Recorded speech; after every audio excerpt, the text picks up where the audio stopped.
Charles Kupchan is a professor of international affairs at Georgetown University and a senior fellow at the Council on Foreign Relations. He joins us now live from Chevy Chase in Maryland. Charles, is there a fear that this is just the tip of the iceberg and the damage could be about to get even worse?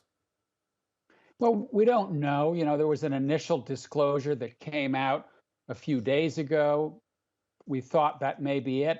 The next day, a lot more comes out. So at this point, it's hard to know what may be disclosed in the coming days. But it's safe to say that a lot of damage has already been done. Number one, sources may be disclosed. There could be sources inside the Russian military who could be compromised.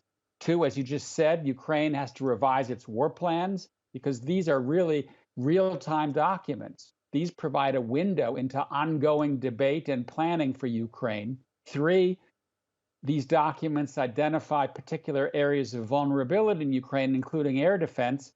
And finally, they disclose some uncomfortable information about Americans spying on allies. So there could be more to come, but a lot is already out. And tell me, Charles, how embarrassing do you feel this is for the United States for this to have happened? There isn't all that much in these documents that isn't already in the public domain, particularly when it comes to the war in Ukraine. The Ukrainians have been very open about planning for a spring offensive. The Russians know full well by reading the daily newspaper that tanks are flowing in, that more radar are flowing in. So there's not a lot of news there. In some ways, I think the most embarrassing piece of this is that they leaked. And as far as we know, they leaked from within the United States. And it's always very uncomfortable when you have someone in the system who, either because they are disloyal to the United States or because they are being paid or both, decides to break the law and put this kind of classified information into the public domain. And tell me, Charles, how difficult will it be to find the culprit, and what was the likely motivation, do you think?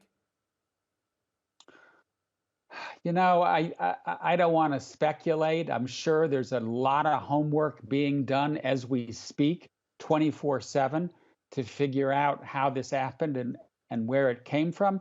I'm guessing eventually the investigators will get to the bottom of it because usually there are fingerprints. You can trace things back to the computer where these documents originally lived. But we'll have to wait and see. And normally, what we see in cases of this sort is a combination of ideological motivation coupled with monetary reward. That's usually the ingredients that come together to cause these kinds of leaks. But let's wait until we have better information. Charles Kupchan, Professor of International Affairs at Georgetown University, thanks for joining us live on TRT World. My pleasure.